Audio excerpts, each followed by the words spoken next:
ជំរាបសួរបងប្អូនទាំងអស់គ្នាតើបងប្អូនទាំងអស់គ្នាសុខសប្បាយទេចានៅថ្ងៃនេះខ្ញុំសូម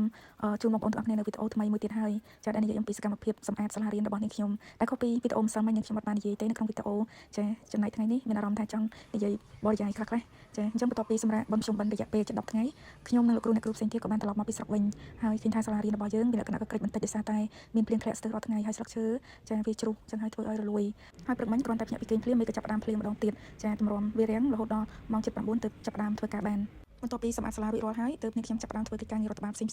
អញ្ចឹងនៅថ្ងៃទី1ខ្ញុំសម្អាតផ្នែកខាងមុខហើយថ្ងៃទី2នេះគឺសម្អាតផ្នែកកណ្ដាលហើយសម្រាប់ថ្ងៃស្អែកនិងខាងស្អែកគឺសម្អាតនៅផ្នែកខាងក្រោយសាលារៀនបងប្អូនបានឃើញស្លឹកឈើខ្លះវាស្ទើរតែរលួយអស់ទៅហើយអញ្ចឹងខ្ញុំក៏សម្រេចចិត្តបោះវាដាក់នៅតាមគល់ឈើដើម្បីធ្វើជាជីតែម្ដងចំណែកស្លឹកឈើដែលនៅស្រស់ៗទើបខ្ញុំបោះសម្អាតចេញដើម្បីកុំឲ្យវានៅកច្រើនពេកយកទៅធ្វើជាជីនៅផ្នែកខាងក្រោយសាលាជាធម្មតាប្រសិនបើមានកូនសិស្សរៀនគឺខ្ញុំបានបែងចែកវេនសម្អាតឲ្យគាត់អញ្ចឹងមានអ្នកសម្អាតនៅខាងមុខកន្លែងសួរដំណែនចាសម្អាតនៅផ្នែកបរិវេណកណ្ដាលនេះសម្អាតនៅផ្នែកខាងក្រោយមានសម្អាតតាមថ្នាក់មានស្រោចផ្កានិងសម្អាតបន្ទប់ទឹកជាដើមចឹងហើយឃើញថាបរិវេណសាលារបស់យើងគឺស្អាតជាប្រចាំចឹងដល់ពេលពួកគាត់សម្រាប់ហើយកូនសិស្សមណ្ឌលអត់នៅទៀតគឺមានតែគ្រូជាអ្នកទទួលរ៉ាប់រងក្នុងការសម្អាតទាំងអស់នេះ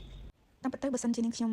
មិនទាន់សម្អាតហើយរងចាំរហូតដល់ពេលចូលរៀនទើបសម្អាតក៏បានដែរវាមិនមែនជាបញ្ហាអីធំនោះទេតែសម្រាប់ខ្ញុំផ្ទាល់ពេលណាបរិស្ថានស្អាតចឹងធ្វើឲ្យខ្ញុំមានអារម្មណ៍ល្អ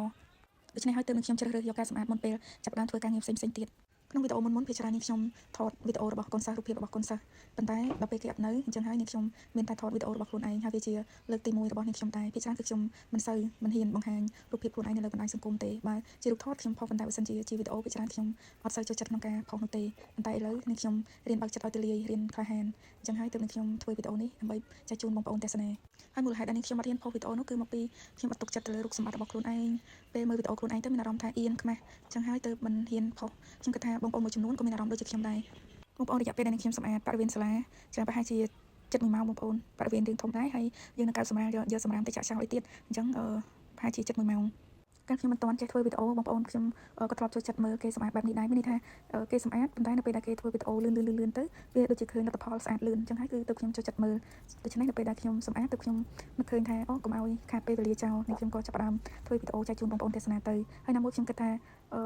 ទម្លាប់នៃការចូលចិត្តធ្វើការងាររបស់នាងខ្ញុំពេលខ្លះបងប្អូនដែលមើលវីដេអូនេះខ្ញុំហើយគាត់ក៏ចាប់អារម្មណ៍ហើយគាត់ក៏មានចិត្តក្នុងការសម្អាតបរិស្ថានដូចជានាងខ្ញុំដែរដូច្នេះអ្វីដែលនាងខ្ញុំចង់និយាយមានតែប៉ុណ្្នឹងទេបងប្អូនអរគុណសម្រាប់ការគាំទ្រអរគុណសម្រាប់ការទស្សនាដូច្នេះសូមបងប្អូនជួយបន្ត like share វីដេអូរបស់នាងខ្ញុំផងតែនាងខ្ញុំចង់បញ្ជាក់ថាវីដេអូនេះគឺមិនទាន់ចប់ទេបងប្អូនសកម្មភាពសម្អាតរបស់នាងខ្ញុំនៅមានបន្តទៀតគ្រាន់តែនាងខ្ញុំអស់អីដើម្បីនឹងអធិប្បាយចាំពេលក្រោយមានរឿងថ្មីចាំនាងខ្ញុំនិយាយទៀតអរគុណច្រើនបងប្អូនជម្រាបលា